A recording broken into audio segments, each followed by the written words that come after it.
Hello friends, welcome to Raji home style. Today Raji home స్టైల్లో ముళ్ళ వంకాయలతో గుత్తి వంకాయ కూరను ఏ విధంగా చేసుకోవాలో ఈరోజు ఈ వీడియోలో తెలుసుకుందాము. ఈ కూరను మసాలా వంకాయ కూర అని కూడా అంటారు. ఇందుకు మెయిన్గా కావాల్సినవి ముళ్ళ వంకాయలండి. ఇక్కడ వీడియోలో చూపిస్తున్న వంకాయలు ముళ్ళున్న వంకాయలు ఇవి.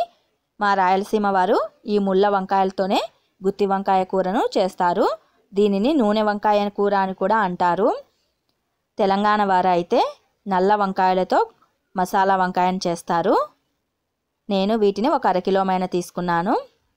అలాగే కొద్దిగా కొత్తిమీరని, కొద్దిగా కరివేపాకును కూడా తీసుకోవాలి.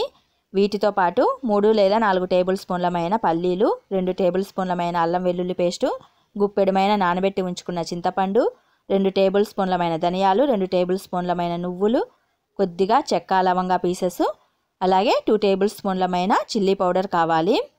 ఇప్పుడు వీటితో ఎంతో రుచికరమైన నోరూరించే గుత్తి వంకాయ కూరను ప్రిపేర్ చేద్దాము.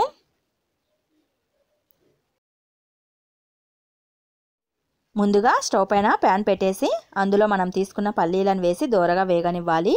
ఇందులో ఆయిల్ని ఏమీ వేయాల్సిన అవసరం లేదండి. ఆయిల్ని వేయకుండానే వేయించుకోవాలి.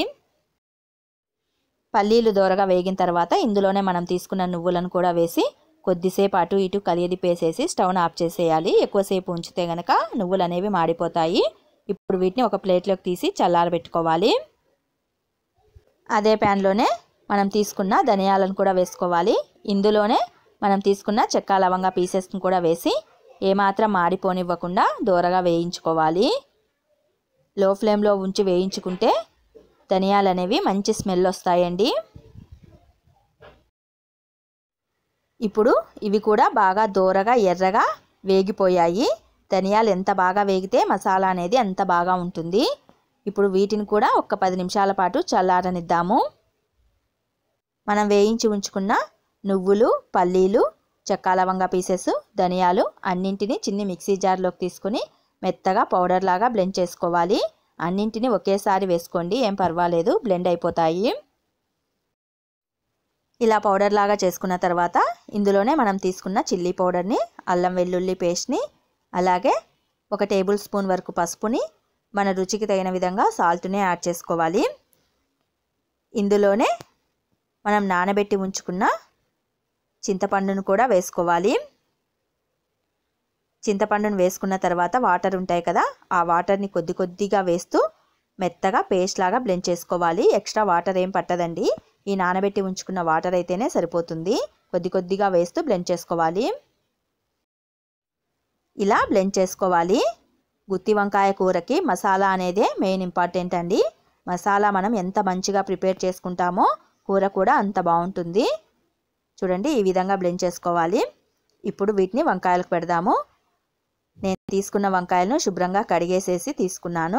వీటికి పైన ముళ్ళులు ఉంటాయి కదా, వాటిని కత్తితో ఇక్కడ వీడియోలో చూపిస్తున్న విధంగా జిగిరేసుకోవాలి.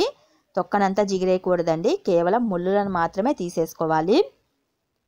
అన్ని వంకాయలకు ఇలానే ముళ్ళులను తీసుకోవాలి. మనం తినేటప్పుడు అవి మన పంటికి గుచ్చుకుంటాయి కాబట్టి వాటిని తీసేసుకోవాలి.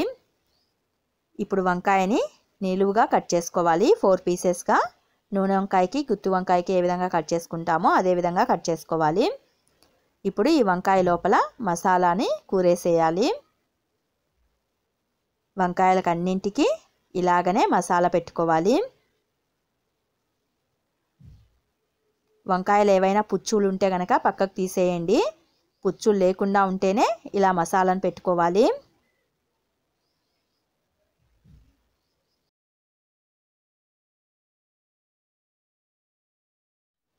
మనం తీసుకున్న వంకాయలకు అన్నింటికి ఇలానే మసాలా పెట్టుకోవాలి. అలాగే ఏదైనా మసాలా మిగిలి ఉంటే కనుక పక్కన పెట్టుకోండి. పోపు పెట్టేటప్పుడు ఈ మసాలాను యాడ్ చేయొచ్చు. స్టవ్ పైన వెడల్పుగా మందంగా ఉన్న గిన్నెను పెట్టుకోవాలి. గుత్తి వంకాయ కూరకు వెడల్పాటి గిన్నెలు అయితేనే చక్కగా ఉంటుంది కూర. ఇందులో 5-6 టేబుల్ స్పూన్ల వరకు ఆయిల్ని వేసుకోవాలి. గుత్తి వంకాయ కూరకు ఆయిల్ అనేది కొద్దిగా హెవీగానే ఉండాలండి. అప్పుడే కూర అనేది మంచి టేస్టీగా ఉంటుంది.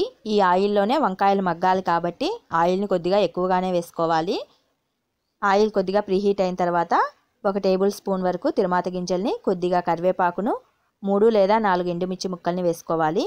ఇవి కొద్దిగా వేగిన తర్వాత మనం మసాలా పెట్టి ఉంచుకున్న వంకాయల్ని ఈ పోపుకి యాడ్ చేసుకోవాలి. ఇందులో మనం ఉల్లి ముక్కల్ని కానీ వెల్లుల్లి ముక్కల్ని కానీ వేసుకోవాల్సిన అవసరం ఏమీ లేదండి. పోపు అనేది సింపుల్గానే ఉండాలి. ఇందులోనే మనం మిగిల్చి పెట్టి ఉంచుకున్న మసాలాను కూడా వేసుకొని బాగా కలియదిప్పుకోవాలి.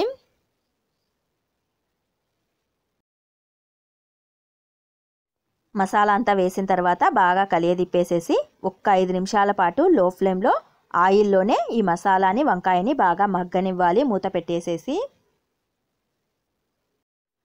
వంకాయ మసాలా రెండు ఆయిల్లో బాగా మగ్గిపోయాయంటే వంకాయ కూరకు మరింత టేస్ట్ అనేది పెరుగుతుంది. కాబట్టి ఒక్క 5 నిమిషాలు ఆయిల్లో మగ్గించుకోవాలి. ఇప్పుడు చూడండి ఇవి బాగా మగ్గిపోయాయి. ఇందులో 2 గ్లాసులమైన వాటర్ని వేసుకొని వంకాయ అంతా మెత్తబడేంత వరకు ఉడికించుకోవాలి. వాటర్ని ఎక్కువగా వేయొద్దండి, 2 గ్లాసులు అయితే సరిపోతాయి. వంకాయ పూర్తిగా మునగాల్సిన అవసరం కూడా లేదండి. కాబట్టి 2 గ్లాసుల వాటర్ని వేసుకొని ఒక్క 10 నిమిషాల పాటు వంకాయ మెత్తబడేంత వరకు ఉడికించుకోవాలి. మధ్యలో ఒకసారి చెక్ చేసుకుంటూ ఉండండి, వంకాయ అనేది ఉడికిందో లేదో. మనం వేసిన వాటర్ క్వాంటిటీ అనేది చక్కగా సరిపోతుందో లేదో చెక్ చేసుకోండి. అలాగే ఉప్పు కారం అనేది కరెక్ట్గా ఉన్నాయో లేదో కూడా చెక్ చేసుకొని ఏవైనా ఎక్స్ట్రాగా పడితే వేసుకోవచ్చు, ఉప్పును కానీ కారాన్ని కానీ.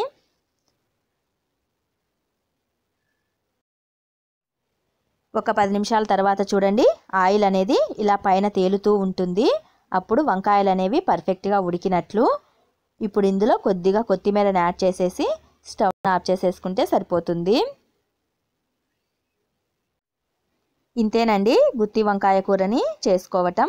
చాలా ఈజీ, సింపుల్, చాలా టేస్టీగా కూడా ఉంటుంది. మీరు కూడా మీ ఇంట్లో ఒకసారి ఇలానే ట్రై చేసి టేస్ట్ చేయండి. ఈ వీడియో కనుక మీకు నచ్చినట్లయితే మరికొన్ని వంటకాల కోసం వెంటనే మా ఛానల్ని సబ్స్క్రైబ్ చేసి ఈ వీడియోని షేర్ చేసి లైక్ చేయండి. Thanks for watching.